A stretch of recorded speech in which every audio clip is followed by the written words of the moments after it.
Hello friends, social science study room में आपका स्वागत है। आज हम करेंगे चैप्टर नंबर 4, 7th क्लास की हिस्ट्री पढ़ रहे हैं। अभी हम चैप्टर नंबर 4 करेंगे, मुगल 16वीं से 17वीं शताब्दी तक। इसके पहले हम दिल्ली के प्रशासन के बारे में पढ़ चुके हैं चैप्टर नंबर 3 में। तो इस चैप्टर में हम क्या पढ़ेंगे? मुगल 16वीं से 17वीं शताब्दी।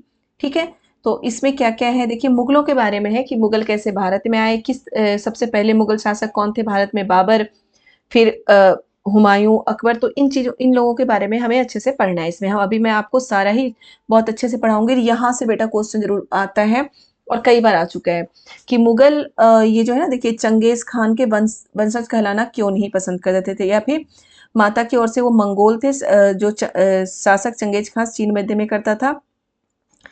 देखिए, पिता की ओर से ईरान, इराक और मतलब कि शासक तैमूर के वंशज थे मुगल। परंतु मुगल अपने को मुगल या मंगोल कहलवाना पसंद नहीं करते थे। तो ये क्वेश्चन आ चुका है कि मुगल अपने आप को मुगल या मंगोल कहलवाना क्यों नहीं पसंद करते थे? क्योंकि जो चंगेज खान था उसकी जो हिस्ट्री थी वो बहुत ज्यादा मारकाट और गलत स्मृतियों से जुड़ी हुई थी, इसलिए वो अपने आप को मुगल कहलाना पसंद नहीं करते थे। तो अभी मैं चैप्टर में आपको डिटेल से पढ़ाऊंगी, बस थोड़ा थोड़ा मैं आपको बताती चल रही हूँ कि इस चैप्टर में हम क्या क्या देखेंगे। मुगल सैन्य अभियान किस तरीके से था, कौन से मुगल कब भारत में आए, क्या है 1526 ईस्वी में सुल्तान इब्राहिम लोदी को पानीपत में हराया गया। पानीपत की लड़ाई कब हुई थी और किसके बीच में हुई थी? तो बाबर और अब इब्राहिम लोदी के बीच में हुई थी। ठीक है, देखिए मैप यहाँ से क्या है, काबुल से आए थे वो, याद रखिएगा। भारत, उत्तराधिकारी की मुगल परंपराएं क्या थी? यहाँ से भी क्वेश्चन आता है बेटा कि उत्तराधिकारी की मुगल परंपराएं क्या थी। ये सारे मैं आपको डिटेल में अभी पढ़ाऊंगी। वतन जागीर क्या होता है, ये क्वेश्चन भी आ चुका है। मनसबदार कौन थे? याद रखिएगा, जितने भी मैंने हाईलाइट किए हैं सारे ही क्वेश्चन आ चुके हैं। और मैं आपको पिछले वीडियो में बता चुकी हूँ कि अगर आपको पीडीएफ चाहिए चैप्टर का तो आप टेलीग्राम पे मैं लिंक डाल दूंगी। आप कमेंट में जरूर मुझे बताइए कि आपको पीडीएफ चाहिए। मैं आप टेलीग्राम का लिंक डाल दूंगी और टेलीग्राम पे मैं पीडीएफ आपको दे दूंगी। देखिए, यहाँ पे ना मुगलों द्वारा चलाई गई श्रेणी व्यवस्था थी जिसके जरिए वेतन एवं सैन्य उत्तरदायी थी। यहाँ सब ये सारे ही क्वेश्चन आते थे। श्रेणी व्यवस्था क्या है, जब्त और जमींदार कौन होते हैं,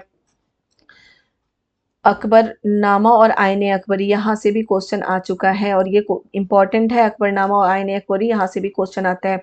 बहुत सारी चीजें इसमें है। सुलह ए कुल क्या था, बहुत सारे क्वेश्चन इसमें है बेटा, बहुत सारे टॉपिक इसमें है जिससे क्वेश्चन आता है। और अभी हम डिटेल से सारे पूरे चैप्टर को पढ़ेंगे। ठीक है, पूरी डिटेल से पढ़ेंगे। और जिन्होंने अभी तक चैनल को सब्सक्राइब नहीं किया तो प्लीज चैनल को सब्सक्राइब करें, वीडियो को लाइक करें और ज्यादा से ज्यादा शेयर करें। कमेंट में अगर किसी को इसका पीडीएफ चाहिए चैप्टर का तो वो जरूर कमेंट में मुझे बताएं, मैं टेलीग्राम का लिंक डाल दूंगी। चलिए तो हम वीडियो स्टार्ट करते हैं, चैप्टर स्टार्ट करते हैं। चैप्टर 4, मुगल 16वीं से 17वीं शताब्दी। हम मुगलों के बारे में इसमें पढ़ेंगे 16वीं से 17वीं शताब्दी। आप पिछले चैप्टर में देख चुके हैं कि जो बाबर थे वो 1526 ईस्वी में भारत आए थे, यानी कि 16वीं शताब्दी के प्रारंभ में ही वो भारत आ चुके थे।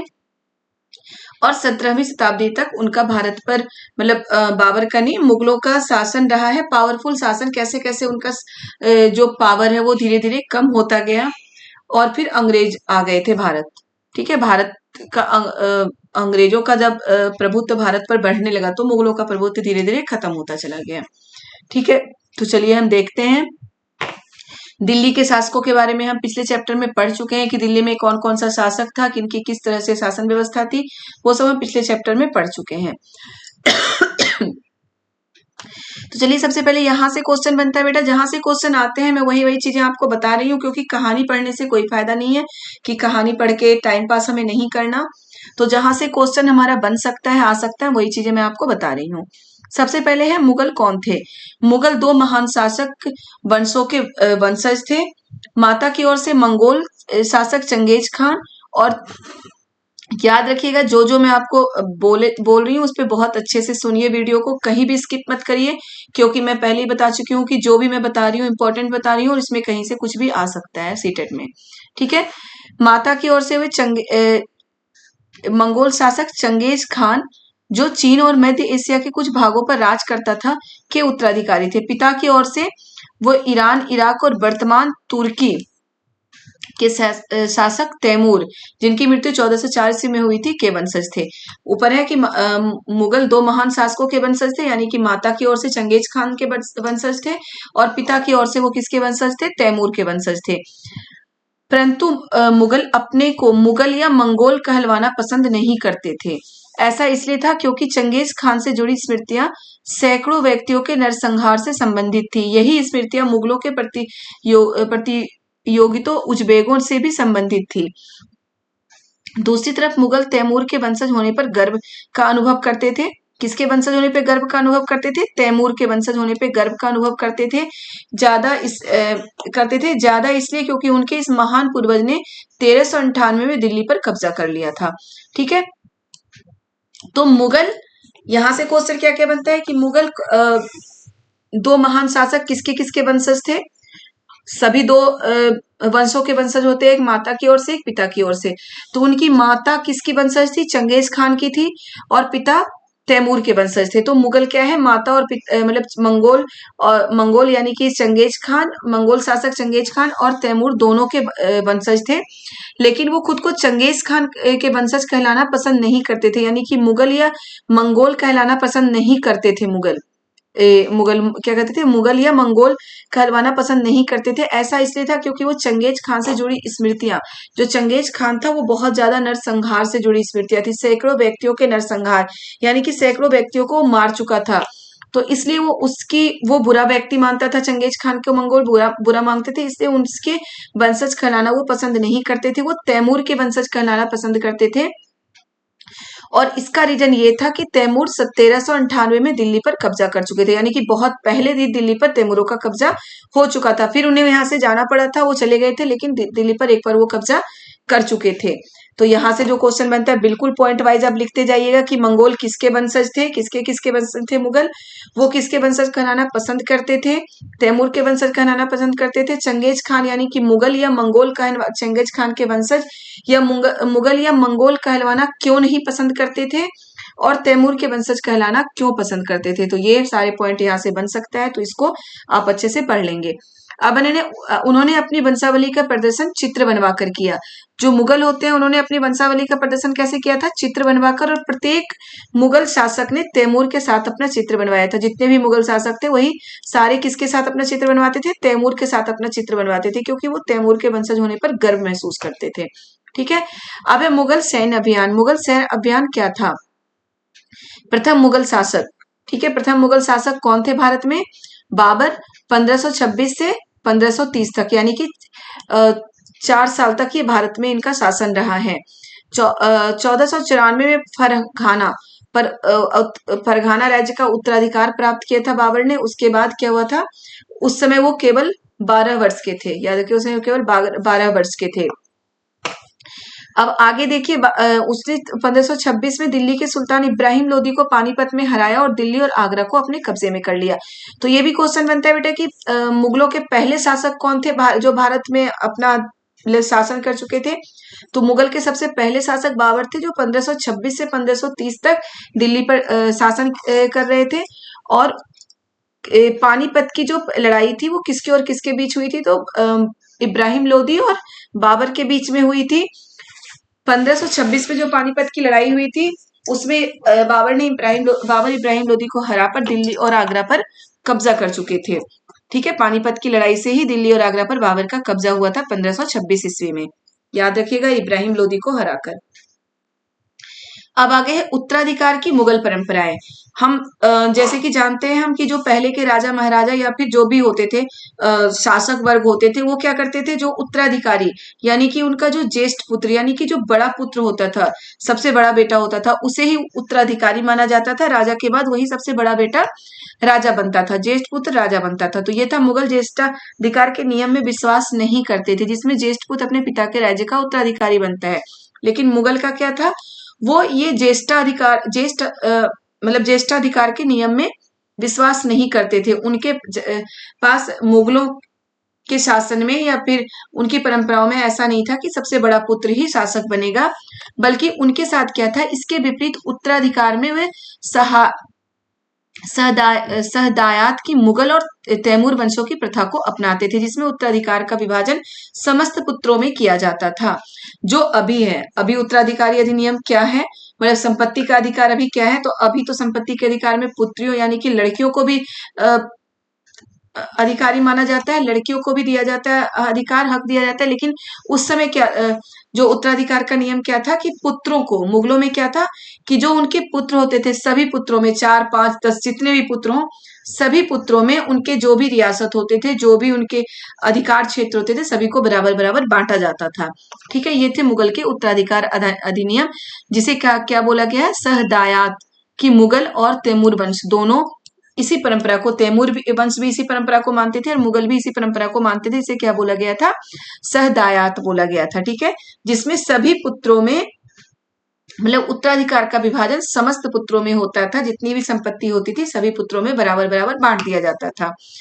ठीक है, आगे देखिए क्या है, मुगलों के अन्य शासकों के साथ संबंध। मुगलों के अन्य शासकों के साथ क्या संबंध थे, तो ये मैं थोड़ा सा बस आपको बता देती हूँ कि इसमें बहुत कुछ नहीं है, बस थोड़ा आपको कॉन्सेप्ट क्लियर करना है, याद रखना है कि जब मुगल पहले थे, मतलब मुगल बाबर, हुमायूं, अकबर, ये इन सब का क्या था, अकबर के बाद भी एक दो शासक, इनके साथ क्या था कि अगर कोई राजा को वो हरा देते थे युद्ध में, कुछ राजा तो खुद ही उनके मतलब कि अपनी हार स्वीकार कर चुके थे, लेकिन अगर वो युद्ध में भी अगर कोई राजा उनसे हारता था तो वो क्या करते थे, उनके साथ बहुत अच्छा व्यवहार करते थे। ऐसा नहीं कि अगर ये राजा हार गया तो इसे मार देंगे या फिर इसके क्षेत्र को, इसके राज्य को हम अपने अधीन कर लेते हैं, ऐसा वो नहीं करते थे, बल्कि वतन जागीर के रूप में उनकी जो जागीर होती थी, उनका जो राज्य होता था वो उन्हीं के पास छोड़ देते थे। लेकिन वो राजा अगर कोई भी अपनी महत्वपूर्ण काम कर रहा है तो उसके लिए मुगलों से एक बार राय लेता था, उनसे पूछ के वो कार्य करते थे। ठीक है, देखिए क्या है, मेवाड़ के सिसोदिया राजपूत लंबे समय तक मुगलों की सत्ता को स्वीकार करने से इनकार करते रहे,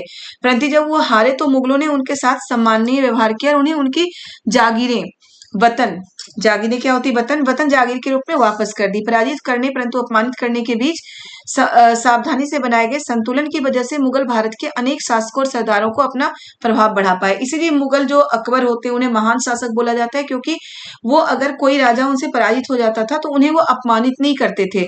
जैसे पहले जो विदेशी भारत में आते थे तो वो अपमानित करते थे, उन्हें मार देते थे या बहुत तरीके के बुरा व्यवहार करते थे।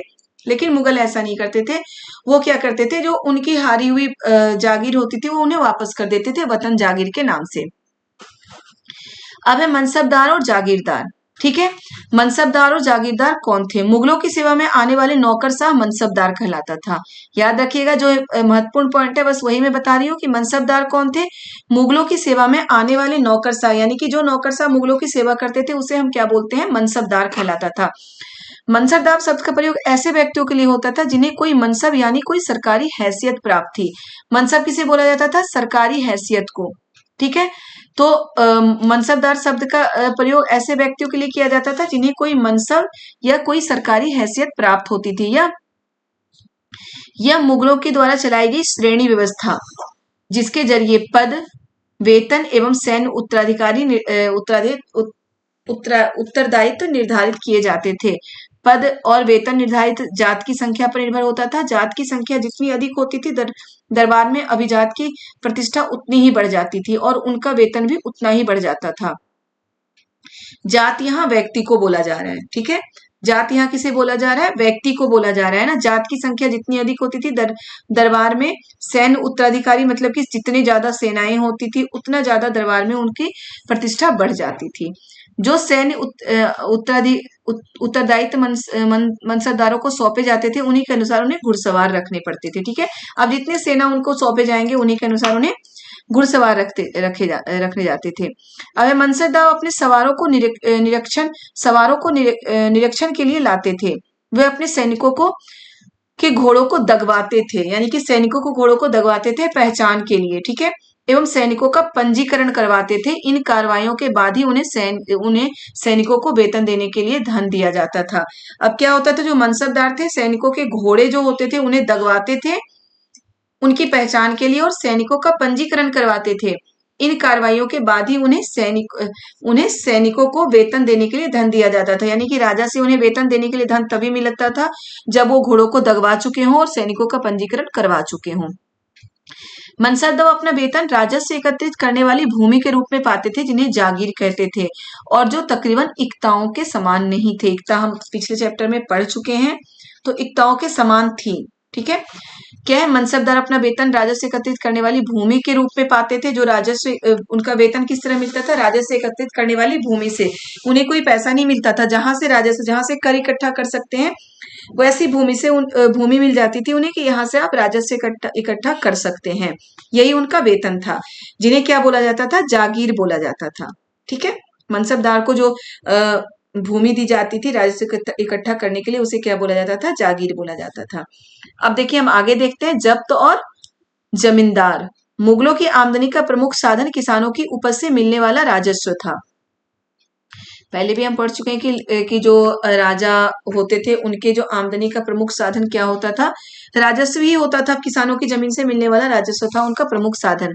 समस्त मध्यस्थों के लिए, चाहे वह स्थानीय ग्रामीण के मुखिया हो या फिर शक्तिशाली सरदार हो, मुगल एक ही शब्द जमींदार का प्रयोग करते थे। याद रखिएगा कि जितने भी मध्यस्थ होते थे, मध्यस्थ क्या, जो कि लगान इकट्ठा करके, राजस्व इकट्ठा करके मुगलों को देते हो, चाहे वो जमींदार सरदार हो या शक्तिशाली सरदार हो, कोई भी हो, मुखिया हो, गांव के मुखिया हो या शक्तिशाली सरदार हो, सबके लिए मुगल क्या प्रयोग करते थे, एक ही शब्द का प्रयोग करते थे, जमींदार। ठीक है, जो कि उन्हें राजस्व इकट्ठा करके देता था। अकबर के राजस्व मंत्री टोडरमल ने 10 साल 1570 से 1580 की कालावधि के लिए कृषि की पैदावार, कीमतों और भूमि का सावधानी पूर्वक सर्वेक्षण किया। तो याद रखिएगा, यहाँ से क्वेश्चन भी बनता है कि अकबर के राजस्व मंत्री कौन थे, तो कौन थे, टोडरमल थे अकबर के राजस्व मंत्री। बेटा मैं जो भी पॉइंट आपको बताती जा रही हूँ, हम नोट डाउन करते रहिएगा, मैं बार बार बोलती हूँ, नोट डाउन जरूर करिए। ना समझ में आए कमेंट करके फिर से पूछिए उस पॉइंट के बारे में, मैं फिर से समझाऊंगी आपको नेक्स्ट वीडियो में, ये समझाते हुए आगे बढ़ूंगी, लेकिन आप उस पॉइंट के बारे में पूछिए जरूर। अकबर के राजस्व मंत्री कौन थे, टोडरमल थे। ठीक है, जिन्होंने किस पे सावधानी पूर्वक सर्वेक्षण किया, कृषि की पैदावार, कीमतों और कृषि भूमि का सावधानी पूर्वक सर्वेक्षण किया था टोडरमल ने। राजस्व प्राप्त करने की इस व्यवस्था को जब्त देखिए, इन आंकड़ों के आधार पर जब उन्होंने सर्वेक्षण किया कि कहाँ से कितनी पैदावार होती है, उनके पैदावार की कितनी कीमत होती है और भूमि किस तरीके के हैं, इन आंकड़ों के आधार पर प्रत्येक फसल पर नगद के रूप में कर राजस्व निश्चित कर दिया गया। प्रत्येक प्रांत को राजस्व मंडलों में बांटा गया और प्रत्येक की हर फसल के लिए राजस्व दर की अलग अलग सूची बनाई गई। मतलब जो जमीन जितनी उपजाऊ हो उस हिसाब से उसमें राजस्व बना दिया गया, कि निश्चित किया गया कि यहाँ से इतना राजस्व लिया जाएगा। राजस्व की इस व्यवस्था को जब्त कहते हैं। ठीक है, राजस्व की इसी व्यवस्था को जब्त कहा जाता था। याद रखिएगा, राजस्व की कौन सी व्यवस्था को जब्त क्या था, ये भी क्वेश्चन आ सकता है कि जब्त क्या है। तो राजस्व की एक व्यवस्था थी मुगलों के समय में जिसे जब्त कहते थे। उस व्यवस्था में क्या था कि पहले भूमि की पैदावार, कीमत और कृषि का सावधानी सर्वेक्षण किया गया था कि कहाँ पे कितनी पैदावार हो सकती है, कौन सी भूमि किस प्रकार की है। फिर उसी हिसाब से राजस्व निश्चित किया गया था कि किस जमीन पर कितना राजस्व लिया जा सकता है। तो इसी व्यवस्था को क्या बोला गया था, जब्त बोला गया था, जब्त। ठीक है, अब देखिए आगे है अकबरनामा। यहां से भी क्वेश्चन आता है, अकबरनामा हमें पढ़ना है। अकबरनामा और आईने अकबरी। अकबर ने अपने करीबी मित्र और दरबारी अबुल फजल को आदेश दिया कि उनके शासनकाल का इतिहास लिखें। यहां से देखिए क्वेश्चन बनता है कि अकबरनामा किसने लिखा था, तो दरबारी कवि थे अबुल फजल। अकबर के दरबारी कवि कौन थे, अबुल फजल, जिसने अकबरनामा लिखा था। अबुल फजल ने यह इतिहास 3 जिल्दों में लिखा था। इसका शीर्षक है अकबरनामा। ठीक है, ये अकबरनामा है। पहली जिल्द में अकबर के पूर्वजों का बयान है और दूसरी अकबर के शासनकाल की घटनाओं का विवरण है और तीसरा जिल्द जिसे आईने अकबरी कहते हैं। याद रखिएगा, आईने अकबरी। अकबरनामा पूरी पुस्तक का नाम अकबरनामा है। पहले में क्या है, अकबर के पूर्वजों का बयान है, मतलब पूर्वज क्या क्या बोलते थे। दूसरे में अकबर के शासनकाल की घटनाओं का विवरण है कि उसका शासनकाल किस तरीके से चलता था। और जो तीसरी जिल्द है उसे क्या बोला जाता था, आईने अकबरी। इसमें अकबर के प्रशासन, घराने, सेना, राजस्व और साम्राज्य के भूगोल का ब्यौरा है। तो बहुत अच्छे से इसे भी आप देख लीजिए, याद कर लीजिए। जो अकबरनामा है वो 3 जिल्दों में था। पहले में अकबर के पूर्वजों के बारे में, सबसे पहले पूर्वज आते हैं तो अकबर के पूर्वजों के बारे में। दूसरे में अकबर के शासनकाल और घटनाओं के बारे में। और तीसरा जिल्द जो था उसे आईने अकबरी कहते हैं, उसमें अकबर के बारे में था। ये मान लीजिए अकबर के बारे में था, उसका प्रशासन, घराने, सेना, राजस्व, साम्राज्य और भूगोल का ब्यौरा था। तीसरे में जिसे हम आईने अकबरी कहते हैं। ठीक है। आईने अकबरी का सबसे रोचक आयाम है विविध प्रकार की चीजें, फसलों, पैदावार, कीमतों, मजदूरी और राजस्व का सांख्यिकी विवरण। ये सभी आईने अकबरी में था कि फसलों, पैदावार, ये सारी चीजें आईने अकबरी में मौजूद है। तो ये 3 जिल्द में लिखा गया था अकबरनामा। किसने लिखा है? अबुल फजल ने। तीसरे जिल्द आईने अकबरी है। पहले जिल्द में पूर्वजों के बारे में, दूसरे में उसके शासनकाल और घटनाओं का विवरण, और तीसरे में बाकी सारी चीजें, मान लीजिए प्रशासन, घराने, सेना, राजस्व, साम्राज्य का ब्यौरा, फसलों, पैदावार, कीमत, हर चीज की सांख्यिकी उसमें मौजूद है। अब देखिए सुलह ए कुल। ये क्वेश्चन आ चुका है कि सुलह ए कुल की व्यवस्था किसने की थी? तो अकबर ने की थी। बस मैं देखिए यहाँ हाईलाइट किया कि अकबर की सुलह ए कुल। सुलह ए कुल की व्यवस्था किसने की थी? अकबर ने की थी। सुलह ए कुल का मतलब क्या होता है कि सभी को मतलब सभी सुलह मतलब कि एकता, पूरे विश्व में एकता रहे, सभी एकता से रहें, सभी शांति से रहें, उसे ही सुलह ए कुल की नीति कहा गया है। आगे क्या है?